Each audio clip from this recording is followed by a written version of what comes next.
Alhamdulillahi Rabbil Alamin. Wal aqibatu lil muttaqin. Wala udwana illa 'alal zalimin. Asyhadu an la ilaha illallah wahdahu la syarika lah.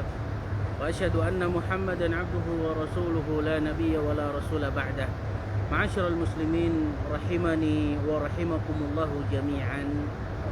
Masjid Nabawi. Iya. Siapa di antara kita yang gak kangen, terpaut hatinya dengan Masjid Nabawi? Karena sholat satu kali di Masjid Nabawi itu pahalanya lebih besar daripada kita sholat 1000 kali di masjid-masjid manapun di Indonesia ataupun di negara-negara lain kecuali di Masjidil Haram. Namun hadirin rahimani wa rahimakumullahu jami'an, ketika Rasulullah Shallallahu Alaihi Wasallam ingin membangun masjid ini, beliau tahu tanah ini, tanah yang akan dibangun di atasnya Masjid Nabawi adalah tanah dari dan kepunyaan orang-orang dari suku Banu Najjar. Maka Rasulullah Shallallahu Alaihi Wasallam berkata nih kepada mereka, wahai Banu Najjar, faminuni ha'iltakum. Berapa mau kalian jual kebun kalian?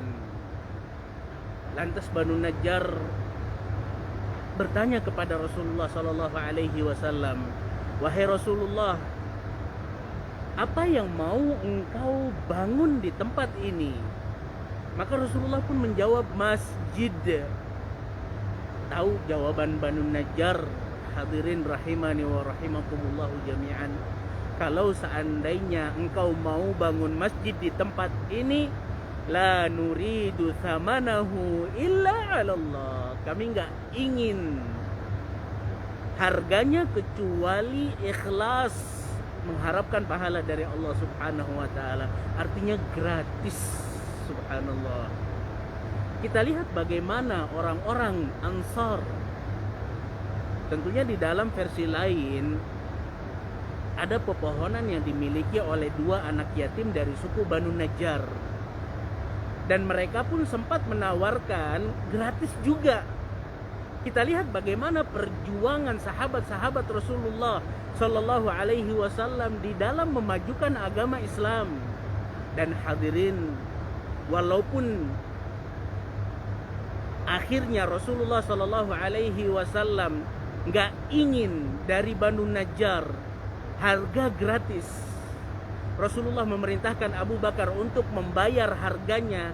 Namun kita lihat di sini ada hal yang penting yang bisa kita terapkan dalam kehidupan kita.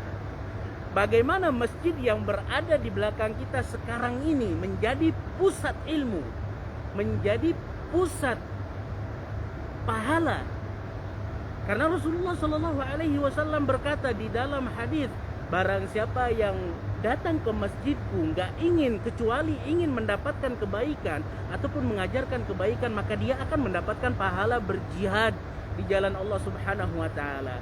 Barang siapa yang datang ke Masjid Nabawi nggak ingin apa-apa kecuali datang untuk mendapatkan dan mengajarkan kebaikan, maka dia akan mendapatkan pahala berjihad.